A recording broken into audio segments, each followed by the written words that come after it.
के नाम एक पेड़ माँ के नाम चारा रोपण अभियान अवसर में से गोसाणी ब्लॉक अंतर्गत बाघशाला ग्राम ठारे थिबा श्मशान घाट अमृतस्वर प्राथमिक स्वास्थ्य केन्द्र पंचायत कार्यालय परिसर में वृक्षरोपण कार्यक्रम होइथिला। एही कार्यक्रम में मुख्य अतिथि स्थानीय सरपंच टी भीमराजू, एडीओ चक्रधर नायक, डॉक्टर रजत कुमार सेठी समेत अंगनवाड़ी कर्मी, आशा कर्मी, मेडिकल कर्मी, गाँ साथी, ग्रामवासी समस्ते मिलित भाव वृक्षरोपण कर। गजपति जिलू भास्कर स्वाई रिपोर्ट जिला खबर। मु बागशाला सरपंच तुलु भीमराजू। आज आमर प्रधानमंत्री जन्मदिन संदर्भ में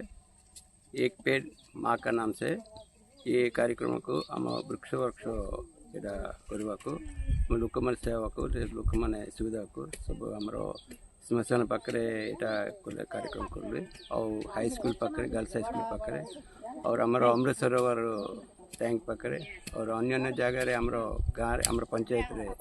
सब यहाँ ये कर आज मेडिकल चक्कर और एमती आमर लोक मैंने सेवाई और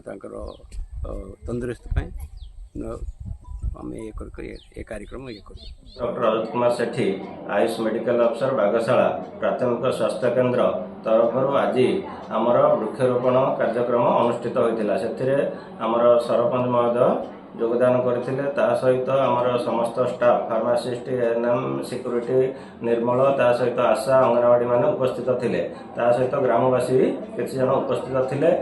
आउ से जो गछ सब लगेलु से विभिन्न प्रकार उपकारिता रोचे वृक्षरोपण कले आमर ऑक्सीजन सफिशिएंट मिलिबो। आज जुगे वायुमंडल जो प्रदूषण होउची सेटाको रोकिया